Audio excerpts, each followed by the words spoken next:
Welcome back to Inside My Library, and today we're going to cover a very interesting book. This book is Modern Arabic Short Stories, a bilingual reader, and this is in Arabic and English.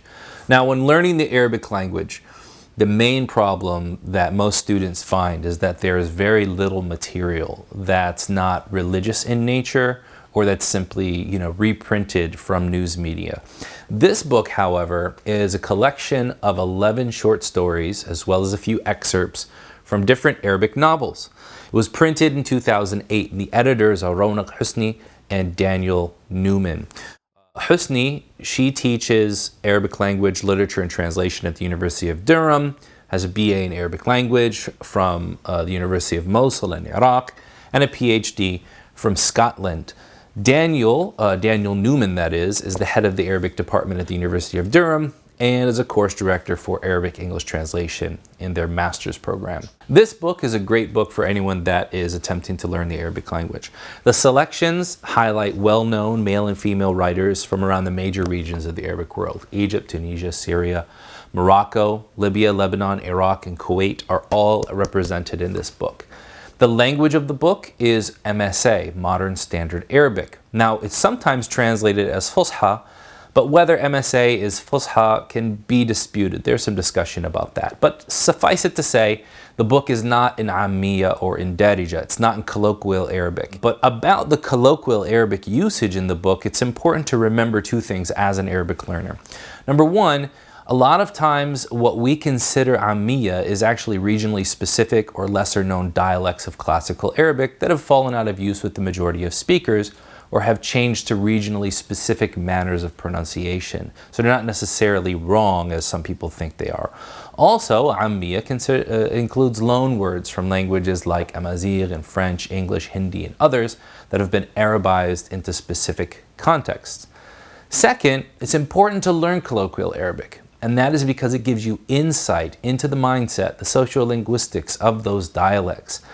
The authors of these short stories are native speakers, and so they can't escape themselves and they can't escape their native dialects. And because of that, the reader of this book will get a great amount of exposure to the colloquial Arabic that is included in the stories, although the stories are in modern standard Arabic. And one of the great things about this is that the editors made sure to include footnotes, explanatory footnotes, that explain to you the usage of the words that are found in the text. They'll give you the context, the cultural context, as well as a little bit about the origin of the word. So the next question would be, who should read this book?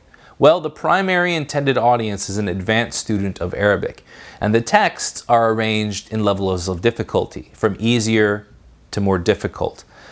English translations accompany each story, and you can read them side by side. The English and the Arabic are on facing pages. Short biographies of the authors are provided in English, and I think I mentioned it before, there are many notes on relevant points related to language and culture.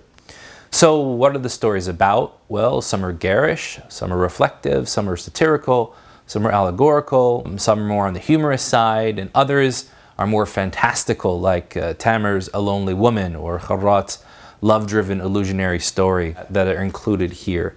The language used is beautiful, but it's also difficult, and that's a good thing. The mistake that many students make when learning the Arabic language is they only read one genre of writing, mainly religious literature, and they only read it at one level. And what I advocate for students to do, for my students to do, is always read at 3 levels. They read at the easy level, things like children's books, the medium level, which is whatever level you're at currently, and a hard level, which is more advanced in classical literature.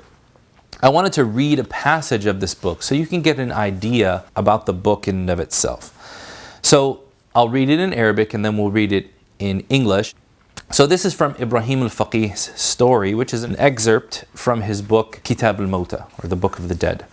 He says, في اليوم التالي قرر أن يتجاهل البنت فلا شك أن أبلغ رد هو أن يتناساها وأن لا يعمل لها حسابا على الإطلاق وأن يقدم درسه غير شاعر بوجودها كأنها ليست هناك أصلا.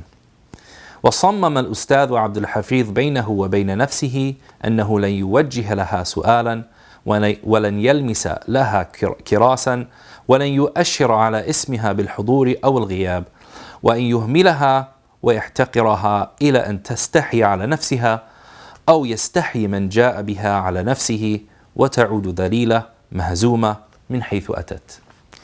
He says the next day, he decided to ignore the girl. There was no doubt that the best thing to do was to pretend to forget about her, to ignore her, and to teach his class as though she was not there at all. Mr. Abdul Hafiz made up his mind that he would not direct any question to her, nor would he collect her copybook or refer to her presence or absence. He would disregard her and treat her with contempt until she, or whoever brought her there, became ashamed, and she returned whence she had come, humiliated and defeated. Now, if you'll notice, the language that's used is not normative religious language that's used in most religious texts. And I mention this for a very specific purpose. I think that a lot of people that probably follow me on Facebook know that I am a religious studies and Islamic studies major, and because of that, they want to know what should we be reading as far as that genre. Well, as a teacher of mine from Syria, Abu Sa'id rahimahullah, he used to say to me that you'll never understand the Arabic language until you understand Arabic literature. Yes, it's true that you must understand the Quran in order to understand the Arabic language, but the Arabic language is much broader than the Quran. And if you can't understand how to describe something that happens in your kitchen or your living room or your backyard, then you can't ask a detailed question to a scholar. You can't express yourself in a way that would be easily communicated to those who are listening.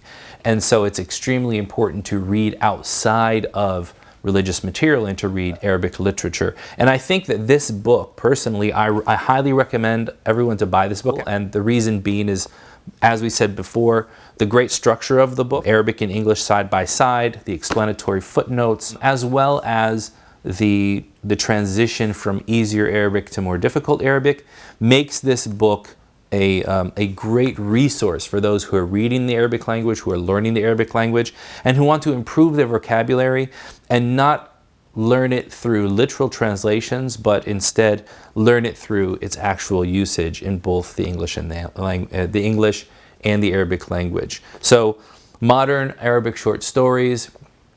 Pick this up. I highly recommend it. You can find the link to this in the description. Remember to share this with your friends, like it and subscribe, and we'll see you next time inside my library.